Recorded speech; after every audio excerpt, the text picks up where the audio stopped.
What do you think of what happened in Boston?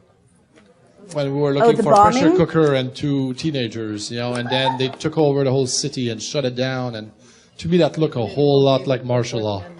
Yeah. Oh, God, I can't believe. See, this is why I didn't want to give this talk, because I knew that we'd have this conversation. And now it's on the record. All right. Let me take a step back. And we have to deal with it.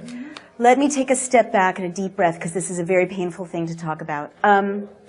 So all over the world, we know, it's well established, the State Department and intelligence agencies engage in theater, and it's what they do, it's spycraft, to create spectacles and events that people may not realize are spectacles and events, but that, well, like the overthrow of Mossadegh in the 50s in Iran. They'll funnel money to protesters, they'll, fly people in to infiltrate protesters, they'll create fake newspapers, and so on.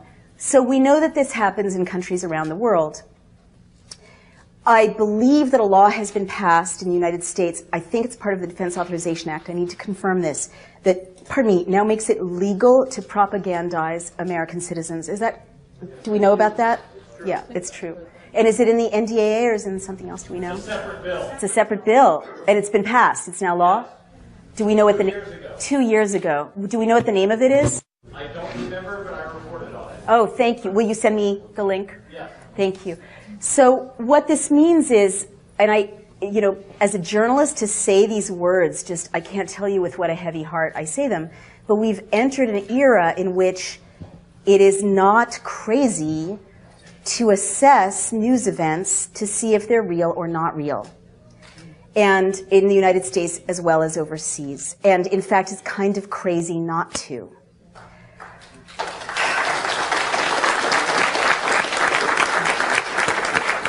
Now, there's so much hype about what I just said, and so I want to be very clear about it so it can't be taken out of context. There's, pardon me, this kind of reflexive vilification of anyone speculating about that because they become a conspiracy theorist, right? Well, just bear with me. I've often thought about this because our intelligence agencies, I respect spies. Who are doing, like before it got out of control, I believe we need intelligence. I believe we need intelligence agencies. I don't think there's anything dishonorable about being in the intelligence services if you obey the Constitution and the law. But all over the world, our intelligence services are engaged in conspiring to create outcomes. That's their job. That's how they're successful. So now that it's illegal to propagandize in the United States, it doesn't surprise me that there's more and more products coming up in popular culture, more and more events in the news stream that seem to be, to my eye, to be subsidized. Let me give you some examples of that. I'm not talking about Boston right now. I'll get to that. We also talked earlier about infiltrators, right? And how they provoke violence. This is well established. So if we know that infiltrators by the police, NYPD, they've been documented, or other police forces, dress up like people they're not and provoke violence, why is it unthinkable that there might be spectacles that might drive an outcome in the news stream? Let me give you a couple of quick examples. And all I'm saying is we, unfortunately, and I have to say this to my fellow journalists as well, we've entered a time in which we need to be very skeptical about the news stream and look at it critically and ask for more verification and more inquiry. And that's just being good reporters. And it makes it like this. There's spectacle fed into the news media in China. There's spectacle fed into, like Chile. How did Pinochet, engage in his coup? He created photographs of a cache of weapons that the terrorists had, hidden. Was it real? Was it not?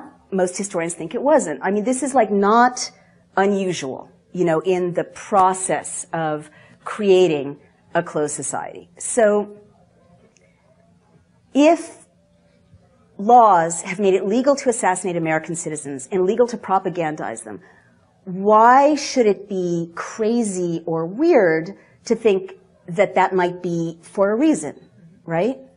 All right. I saw the movie Zero Dark 30, thank you very much. And I have worked on 2 presidential campaigns, so I recognize political talking points. And I wrote a piece saying, this reads like the Pentagon signed off on the script.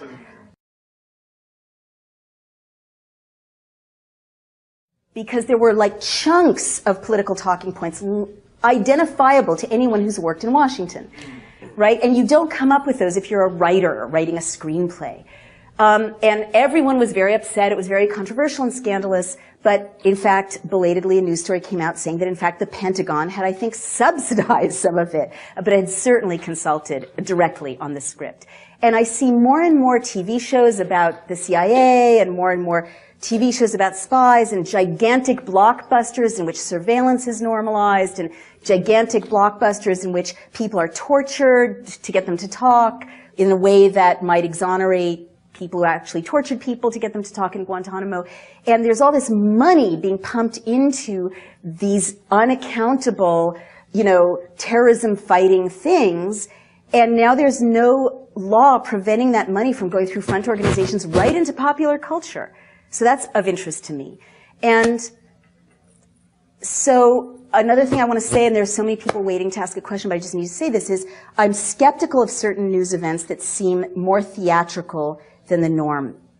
Or I want to ask questions about them. Because I was in CNN once recently, and they were reporting a story about a water skier who had been decapitated on a lake between Mexico and the United States, and it had something to do with a terrorism threat, right? And I was like, decapitated water skier. Sometimes you hear these things and it's like so novelistic. You're like, real life doesn't work that way. Like, these are so novelistic. Someone's coming up with it to make it stick in the popular imagination. Or it just makes you think, well, I'd like to document that. I'm a reporter. What's the source? And it kept being just this one guy, Judge Arpajo in Texas. I may be mispronouncing his name. He's a very, yes. He was the source, he was the source, he was the source. And I have this wonderful Facebook community all over the world. And I went on Facebook and I'm like, Mexican Facebook community, is there any reporting about a beheaded water skier in this lake, in this place in Mexico? And they're like, no, what are you talking about? There's nothing like that. Doesn't exist. So I turned to the CNN producer and said, do you have a second source for this story? And it was all over the news, all over the news, all over the news. And they're like, and they checked and it's like, nope, just this guy, Judge, whatever. And I'm like, well, can you find a second source? And they were blushing and embarrassed, and they looked and they confessed that they didn't have a second source, which if you know what journalism is, you're supposed to confirm it with 2 sources. So ever since that experience, CNN is running with this. No one's verifying it. Journalists aren't in a position to follow up on anything anymore because budgets are slashed and there's no investigative reporting. All this nonsense can enter the media stream for purposes that have to do with advancing agendas because no one's checking. That's all I want to say about that.